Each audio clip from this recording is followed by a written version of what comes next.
देखो, सबसे पहली बात हमारी कमजोरी क्या है? हम परेशान हो जाते हैं। संसार में देखो तो परेशान, परमार्थ की तरफ देखो तो हम परेशान हो, ये हमारा आदत स्वभाव बन गया परेशान होना।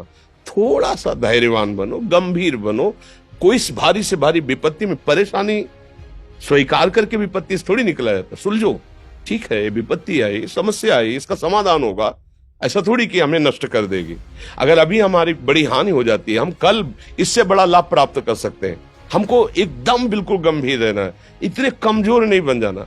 अब वो गए तो क्या होगा, अब वो वस्तु गई तो क्या, पद गया तो क्या होगा। प्रयास किया था, ये पद मिला था, इससे बड़ा पद प्राप्त करूंगा, मैं इससे बड़ा महान बनूंगा। ठीक है, एक बार गिर गया, गलती हो गई, दंड भोगूंगा, फिर इससे ज्यादा संयम में रहूंगा। बिल्कुल मतलब एकदम फ्रेश दिमाग रखना चाहिए। पर अपने लोग क्या है, जरा सी बात में एकदम पछड़ा कर लेते हैं, एकदम कमजोर हो जाते हैं। ये बिल्कुल ठीक नहीं है। हम जीवन भर की यात्रा की बात कह रहे हैं, भारी से भारी कष्ट में भी मुस्कुराना, तो हमें बल मिला है, हमें भगवान की कृपा का दर्शन हुआ है, हमें उनका दुलार दिखाई दिया है। अगर ऐसे तो भाग जाते, फिर परमार्थ में थोड़ी चलना होता है। आज जो आप सुन करके लाभ लेने की चेष्टा कर रहे हो ना, ये केवल प्रवचन नहीं है, ये जीवन है। अगर ये जिए ना होते ना, तो ये इसका प्रभाव नहीं पड़ता, फिर वाणी का प्रभाव नहीं पड़ता। हम इसीलिए कहते हैं, जैसे आप लोग एकदम परेशान हो जाते हैं, तो बोलो क्या हमसे ज्यादा परेशानी होगी? दोनों किडनी खराब, दवाई लाने के लिए पैसे नहीं, पानी रखा है हम उठ के पी नहीं सकते, भीषण शरीर में कष्ट, भीषण बुखार, क्योंकि किडनी फेल, जरा में बुखार, खाने को क्या, रोटी मांग के लाओ। अगर वहां सब्जी मिलती है तो लाल मिर्च ऐसी पड़ के मिलती थी कि वो पा नहीं सकते थे। आप सोचो, पानी लाना है तो मुझे लाना है, पीना है तो मुझे पीना है। अगर मैं हारता तो कहां पहुंच जाता, क्या स्थिति होती? नहीं, मरना है, पर कदम पीछे। कोई दिन ऐसा नहीं जिस दिन सेवा ना की हो, जिस दिन सेवा ना गए हो। गुरु जी की सेवा में जाना है, पहले अपने को स्वस्थ साबित करना है, नहीं वो सेवा नहीं लेंगे। तुम बीमार हो, तुम कष्ट में हो, ऐसे उनकी दृष्टि परेशान थी, उनकी सेवा की, आके लेट गए। फिर हिम्मत की, अपनी श्री जी की सेवा की, मधुकरी नहीं गए, 3-3 4-4 दिन भोजन नहीं गए, पर सेवा नहीं छोड़ा, दिनचर्या नहीं छोड़ी। और उसका प्रधान कारण संयम, ब्रह्मचर्य, भगवत आश्रय, नाम जप, कभी हारने नहीं दिया।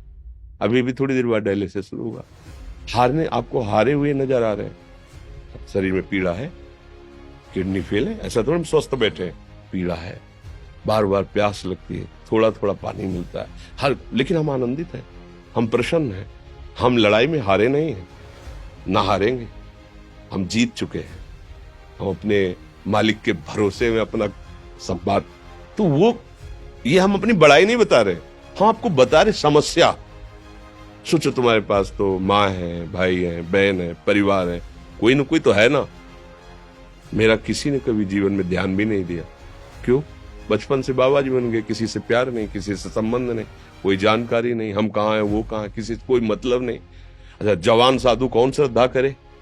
कभी गांव जाने की हिम्मत नहीं पड़ती कि रोटी मांग ले, पता नहीं लोग क्या सोचेंगे, क्या भावना कर ले। हम दरवाजे पे खड़े हैं, क्या कैसी भाव, तो जो हमारे सामने आकाश वृत्ति से आया यौवन अवस्था में, वही पाया, अन्यथा भूखे रह गए।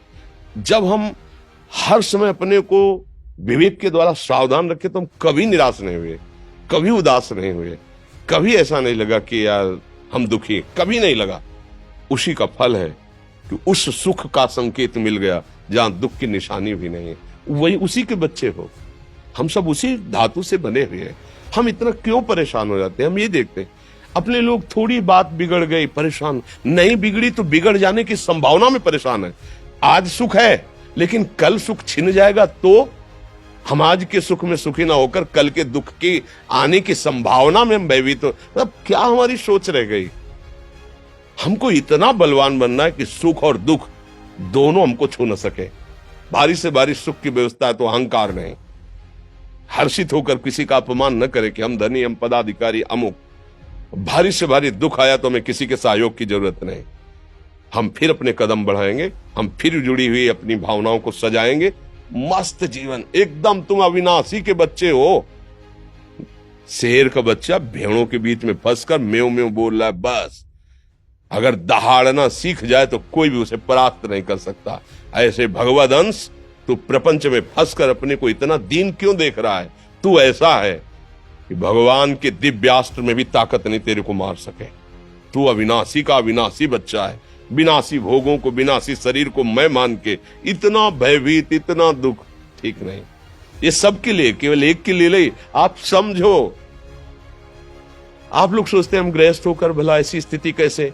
जनक जी सुखदेव जी के गुरु हैं और राजा हैं, महल है, रानियां हैं, नौकर है, चाकर। क्या सुखदेव जी जिनके शरीर में लंगोटी भी नहीं है, दिगंबर, परमहंस के गुरु हैं जनक जी जो राजा हैं। समझो, आप ऐसा ना सोचे कि हम नौकरी कर रहे हैं, हम संसार में, हम गृहस्थ हैं, हम आध्यात्मिक की ऊंचाई पर नहीं चढ़ सकते। नहीं, आप एक सरकारी नौकरी या आप किसानी या व्यापार करते हुए आप एक अध्यात्म की ऊंचाई में चढ़ सकते हैं। और अध्यात्म ही है जो तुम्हें इस माया के दुख सुख से ऊपर उठा सकता है। दूसरा, चाहे जितनी संपत्ति आ जाए, आप सुखी नहीं हो सकते। सब देख लो, आंख खोल के देख लो। अध्यात्म ही है जो तुम्हें हर कष्ट सहकर मुस्कुराकर जीने का रास्ता बता देगा कि आप आनंदित हो जाओगे। कुछ नहीं बिगड़ा। अध्यात्म है तो कुछ नहीं बिगड़ा, अध्यात्म नहीं है तो कुछ नहीं बना, कुछ हाथ नहीं लगने वाला।